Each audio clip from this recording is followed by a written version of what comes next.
This game of whack-a-mole I've been playing with other concerned citizens for the last 10 years isn't enough to protect Americans from the unethical and hypocritical practices of these companies. We deserve the same safer ingredients other countries get. We cannot allow our own American companies to treat us this way anymore. We've had enough. It's unethical and it needs to stop. Right now, we're at a critical moment where Americans are sicker than ever, and much of this is due to the alarming amount of harmful chemicals allowed in our food. Asking companies to remove artificial food dye would make an immediate impact. They don't need to reinvent the wheel. They already have the formulations, as I've shown you. Consumption of artificial food dyes has increased by 500% in the last 50 years, and children are the biggest consumers. Yes, those children. Perfect timing.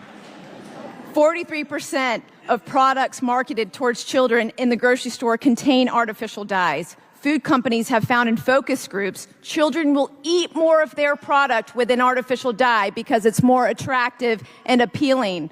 And the worst part, American food companies know the harms of these additives because they were forced to remove them overseas due to stricter regulations and to avoid warning labels that would hurt sales.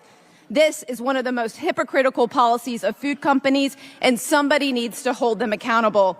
The FDA is asleep at the wheel. They've admitted they're not capable of regulating all these chemicals in our food, and the food companies are using the lack of regulation to their advantage.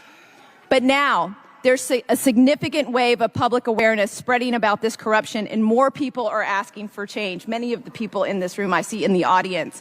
Our grassroots movement is continuing, and I'm now asking for your support.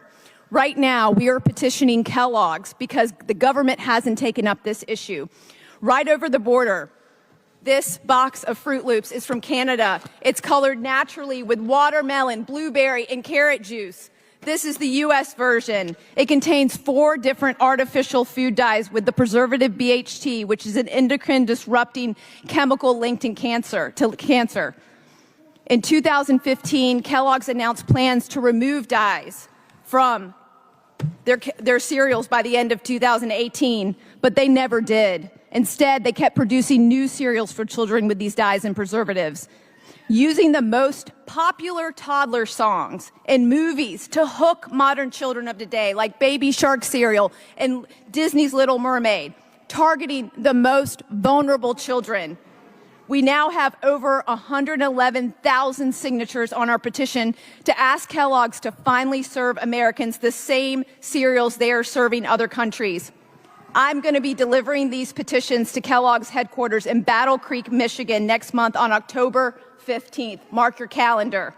With many of the health leaders in this room, and I'm inviting all concerned citizens to join me, including all the politicians here today and in Washington and both presidential candidates.